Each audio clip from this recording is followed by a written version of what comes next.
Is MicroStrategy a buy or a sell? Let's get started with the model. This is a large cap company, 89 billion market cap. They're trading at $387 a share, and they have 230 million shares outstanding. MicroStrategy is the largest holder of Bitcoin in the world. The company was incorporated in 1989, headquartered in Tysons Corner, Virginia. Let's look at their financials. The way you value a company is you estimate the free cash flows into the future and then you discount those numbers back to today's value. That's what we're doing in this video. And free cash flow is cash flow from operations minus capital expenditures. They have negative free cash flow each year, and it's getting worse because they're investing so much into Bitcoin. Net income is the profit or loss on the income statement. It's revenue minus expenses. That's also negative each year except in 2023. Revenue is a sales for the company, and that's been flat around $500 million. We estimated 4 years of future free cash flows. We also estimated a terminal value to all cash flows past year 4, that's $68 billion. We discounted those numbers back to today's new weighted average cost of capital.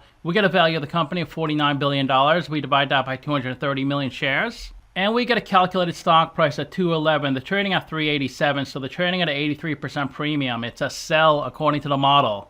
The price of the stock pretty much just moves with Bitcoin, so it's really hard to evaluate using a DCF. Here are the top 10 holders of Bitcoin. MicroStrategy is the biggest by far. They hold 32 billion in Bitcoin. Next is Mara, 2.5 billion. Tesla is 900 million. I just did a video on Hut 8, 870 million. Coinbase, 860 million, and so on. There are 140 companies in the same industry as Mr., and if they have a number in red, they're worse than the median. If they have a number in blue, they're better. You notice how their free cash flow looks similar to their CapEx? Because they're just investing everything into Bitcoin. That's why they have the highest CapEx and the worst free cash flow. Debt to equity ratio isn't as bad as I thought. It's 1.1 for every dollar of equity, $1.10 of debt. They don't pay a dividend. They rank 4th in market cap. They'll probably be number 1 by the end of 2025, especially if Bitcoin keeps going up. They're trading at 24 times book value. We can't look at their PE or price to free cash flow. 191 times revenue because they're not really generating much revenue. DocuSign has really nice price multiples. They generate the least amount of revenue on this list, and their revenue is not really growing. It's pretty much flat the past 5 years. Their 52-week low was 44. The high was 543. It's currently trading at 387, but it just moves with Bitcoin, and that's why it's done so well this year. If you put $10,000 into this company 10 years ago, you're a genius because you'd be at $227,000 today, a 37% annual return. To summarize, I have them trading at an 83% premium, ranking 3 out of 10. They have a really interesting strategy on leveraging Bitcoin. Lately, they've been issuing a lot of convertible debt at a 0% interest rate. So people are willing to buy the debt and not get any interest just in the hopes they can convert the debt to equity at some point. Would I buy it short term? 2 out of 10. Long term? 4 out of 10. They have a really interesting strategy. I probably wouldn't buy it, but it is tempting. Ratios and financials, 1 out of 10. Let's take a look at their latest 10Q. Here's their income statement. Third quarter of 23, third quarter of 24. Revenue is down, 129 million last year, now it's 116 million. 11 million of their revenue is product licenses, subscription services 28 million. Then you have product support and other services. This company has been around a long time. They used to be a technology company before they started acquiring Bitcoin.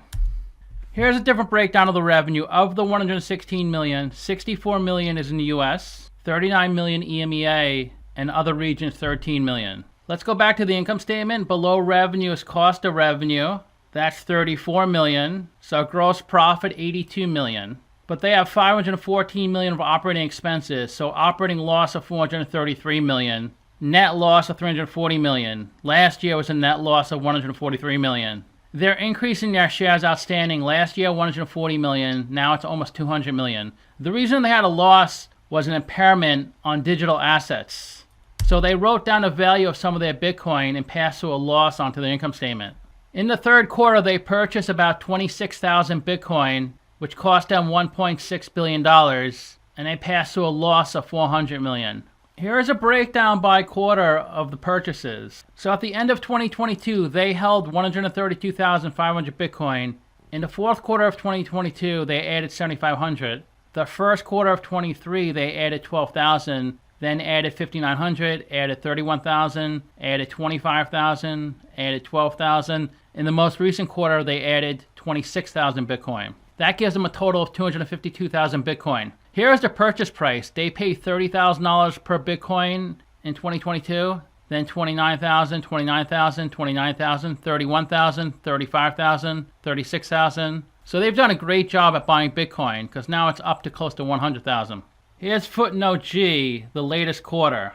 In the third quarter of 2024, we purchased 1.1 billion of Bitcoin from the proceeds of Class A common stock under our at-the-market offering. So that means they sold stock at the current market price. Also, with 458 million of net proceeds from 2028 convertible notes. Here's the value of their Bitcoin since the end of 2022.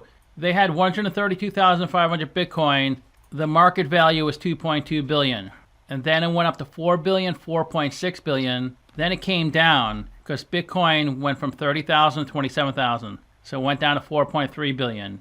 That was in the third quarter of 2023. Then it doubled to 8 billion, almost doubled to 15 billion, came down a little, 14 billion. Now it's 16 billion. And that's why the company's so valuable, because of its balance sheet. Assets of 8 billion, nearly 7 billion is the Bitcoin they hold. And they have liabilities of 4.6 billion.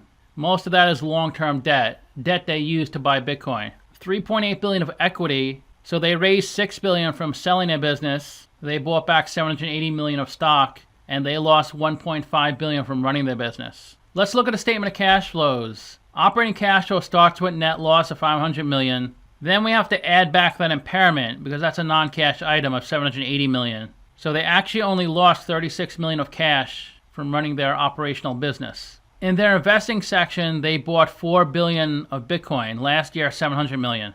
In their financing section, they added 3.2 billion of convertible debt, and they added 1.2 billion of common stock. Here's a breakdown of the convertible debt they issued. 650 million with an interest rate of 0.75%. That's due next year. 1 billion, and they're paying no interest. That's how valuable the stock is. People are willing to give money and not receive any return. No interest at all. Just for the ability to receive stock in the future. 1 billion of debt, 0.6% interest. Those notes are due in 2028. 800 million, 0.6%. 600 million, then 800 million.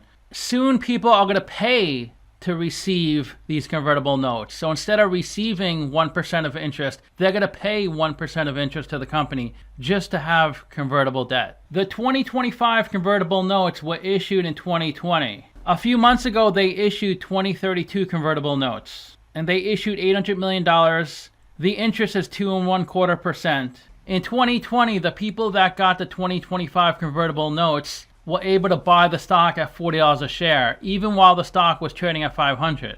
The current holders get to pay $204 for the stock. Let's look at Simply Wall Street. Its last price, $389, 84 billion market cap, down 8% in the past week, up 640% in the past year. The stock is performing better, a good amount better than Bitcoin. The market is just crazy. They initially IPO'd in 1998, and the stock got up to $300, but then it crashed, and it was real low for a long time. And then the CEO got this great idea to leverage Bitcoin, and the stock has gone parabolic, especially this year. You could have got it in the beginning of the year at $60. It got close to $500 last month. It's come down since then. Now it's trading below $400. Simply Wall Street's valuation is $195. They say the stock is 99% overvalued. 9 analysts priced this stock at $500. Here's their revenue since 2013. It was under $600 million. It's come down to $470 million.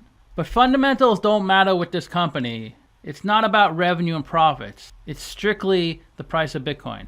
They didn't have any debt up until 2020. Then they started adding debt. Now it's 4.2 billion of debt, which is more than their equity. So that should be a little concerning, but people don't seem to care. They have 46 million of cash on their balance sheet. They do not believe in cash. That's not the currency of choice. Their currency of choice is Bitcoin. The CEO's salary went from 575,000 to 1 million. Total compensation 8 million, tenure as CEO 4 years. In the past year, there's been insider selling, no buying. 47% of the company is owned by the general public, 44% by institutions, and 9% by insiders. The genius behind the Bitcoin buying is Michael Saylor. He owns 9.25% of the company. Then Capital Research, Vanguard, BlackRock, Morgan Stanley, Norges Bank, UBS, Goldman, and their employee count has gone down from 3,200 to 1,600, cut in half. The ticker trades on the Nasdaq, Deutsche Börse, Bern, Mexican Bolsa, London Stock Exchange, Borsa Italiana, Sao Paulo Bolsa, and the Buenos Aires Stock Exchange. If you want to be a market guru and understand how to value stocks, watch my discounted cash flow model video in the top right corner. I'll even send you a free copy if you say the magic word, Bitcoin.